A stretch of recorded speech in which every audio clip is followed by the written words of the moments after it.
and welcome to the Man Cave. As you might have guessed, I'm Mike.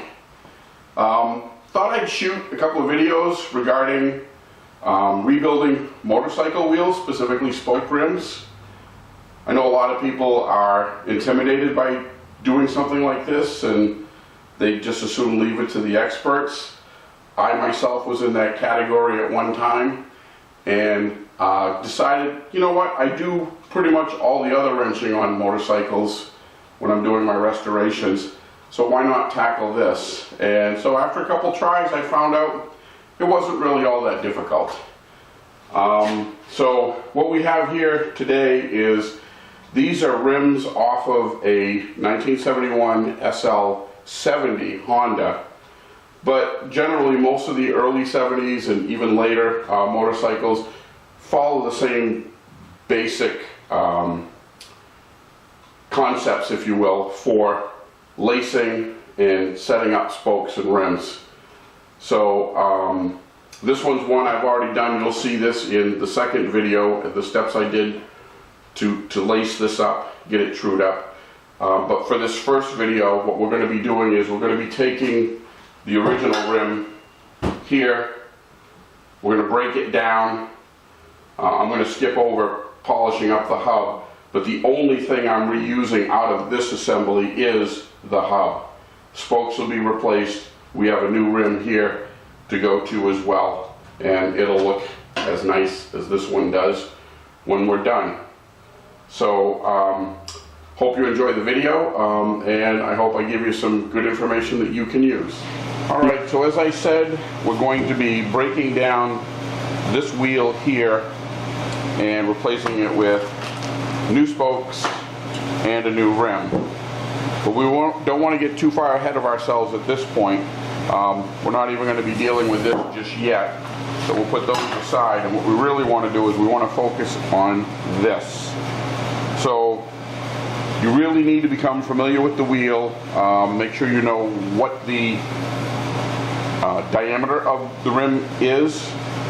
Make sure you know how many spokes you're actually going to need. Spoke count is important. And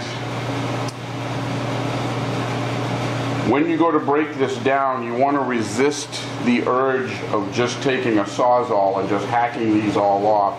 I know it's really tempting, but I'm going to show you why you probably don't want to do that, at least for some of the spokes. Obviously, if you have some where these spoke nipples just don't want to release, yeah, go ahead and cut that particular spoke. But you're going to need at least one inside and one inside spoke, which is on the inside of the flange here, and one outside spoke on the outside of this hub flange, so that you can compare with the spokes that you're going to be using to replace these with. They need to be the same length and they need to be the same sizes. As you can see, this rim's in pretty tough shape, so it's beyond just cleaning it up and reusing it. And spokes are pretty bad, plus there's at least a couple missing here, and even the rim is damaged here where this one particular spoke has been ripped out. So like I said, all of this is going, we're just going to reuse the hub. So first thing you're going to want to do is take a lot of pictures. You need to know which spokes go in which direction. So like in this case, we have this side of the hub, the spokes are going in this direction on the outside of the flange, and on the inside of the flange they're going in the opposite direction. And you want to do this for both sides. Make sure you're familiar with that. Take pictures so that you have something to reference when you're going to relace this. The other thing you're going to need to know is the crossing pattern. Where do these spokes actually cross? So where is this spoke in relationship to the one next to it? So you can see this crosses right at the inside, right at the edge of the flange. So you know when you're doing these spokes, the inside and the outside, they're going to cross just like that. The other thing to note too is when you are installing these spokes, once you set one, so we're going to, when we're assembling, we'll set one here. It's exactly 4 of these nipple pockets to the next one. So 1, 2, 3, 4. Now you're at the one adjacent to it. Just like that. That pattern repeats for all of the spokes, regardless if they're outside spokes, inside spokes, this side of the flange, other side of the flange. So again, you really want to document what you're starting with so that you've got a good reference point when you tear this all apart and you go to rebuild it again, and you know how and where to position each of the spokes. Alright, so for spoke removal, we're going to be undoing all of these spoke nipples here. There's a couple of different types. This one, they're slotted so it fits like a regular screwdriver, and you can take and just do that and try to turn these out. They may not want to go at first. A little bit of force. Try not to strip out the head.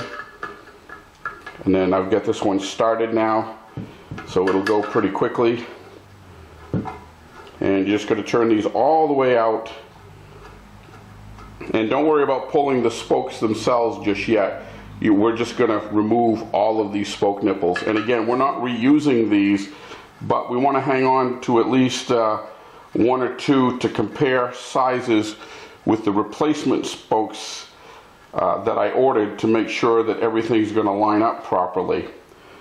The other thing I do, and you can get away with if you're careful, is I use a power driver, and this one is an impact driver. The key thing is to get that slot in there squarely so that you don't strip these out. Start slow and then just let it rip. Done. It'll make short work of pulling out all of these, and will make your life a little easier if you have a tool like this to do this with. And see, that one jumped out. And let's try it again. Again, really got to square it up tight. Hold it and just start slow. Give it a bump. Oh, this one doesn't want to go. There we go. Got it. And we're just going to continue on with that all the way around the rim until we remove all of these. Broken down. We've got our hub that still needs to be cleaned up before we begin the assembly portion of this. We've got the new rim here. Verified that the old rim was a 36 spoke rim, and this one is the same. You should have done that when you made the purchase of the rim. That information should have been available. So now what we're going to do is compare the old spokes and the new spokes. I like to take a look at these when I take them off, just to see their general condition. A couple of these were bent pretty badly, and also the fact that we were missing at least 2 spokes from the rim, so that tells me this bike had a little bit of a hard life at one point. And we're going to just need 1 of these old spoke nipples for comparison as well. And like I said, I pulled out 1 of the outside spokes. It's got the tighter bend, and 1 of the inside spokes. It's got less of an angle. So now I pulled from the package of new spokes. Generally when you get them, they'll have the spoke nipples pre-threaded on there, just so that the threads don't get damaged during shipping. So I've taken nipples off some of these. I've grabbed both an inside spoke and an outside spoke to compare. So if we lay these up next to each other, some things you're looking for is the diameter the same? I'm guessing I could take my gauge and check this. These spokes look to be about the same diameter, maybe just a little bit smaller. I can mic that and check that. Smaller is good. If they were larger, you may have a fit problem with the hub, getting the spokes to feed through. In that case, I know some people have kind of milled these out just a shade. You don't want to be hacking and whacking at this too much. But we know this length is good. So the The outside spokes are good. Let's look at the inside one. So we'll do the same comparison. Length is the same. That looks good. So we have correct spoke length. And then the next thing to do is compare the spoke nipples. So these are in fact the same. So why is this critical? Well, because when you're assembling this from the rim side, if these spoke nipples are actually too long or too short, you may have a problem threading these. And the only reason I focus on this because it's happened to me. One of the sets I bought, the spoke nipple was about 4 to 5 millimeters longer than the original ones. And no matter how hard I tried lacing up the new rim, the spokes would seem to be just too long. I couldn't thread these on far enough because they would bottom out. The spoke nipples would bottom out here at the threads, and there was no way to thread it even more to take up that extra 4 or 5 millimeters for each individual spoke that I would have had to get the wheel to tighten properly. I ended up working with the vendor, and he did eventually provide me with a different length set of spokes that made up the difference, and I was good to go. But before you proceed, make sure you do these checks here so that you know you're working with the right parts.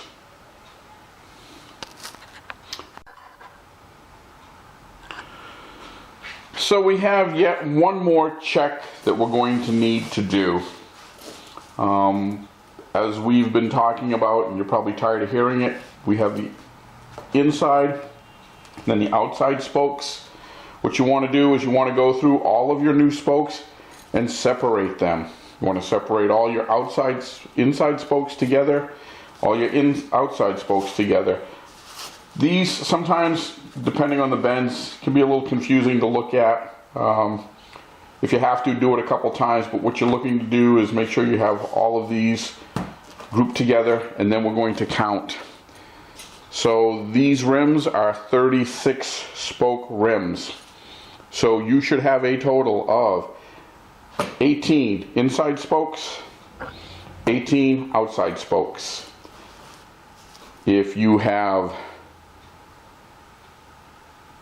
17 and 19, chances are you've confused a inside spoke with an outside spoke, vice versa. Go through and sort them again. Also check to make sure your total of spokes, because I've had this happen as well before, is 36 total spokes. They do mess up orders from time to time. I've come up short one spoke on a previous order, but this is what you need, is one more check before we even begin to do the assembly. Next thing is I'm going to dress up this hub, clean it up. I'm not going to bother making that part of the video. That's a whole different subject altogether. So we'll be cleaning that up. The other thing with the hubs, you're probably going to want to check the bearings on both sides.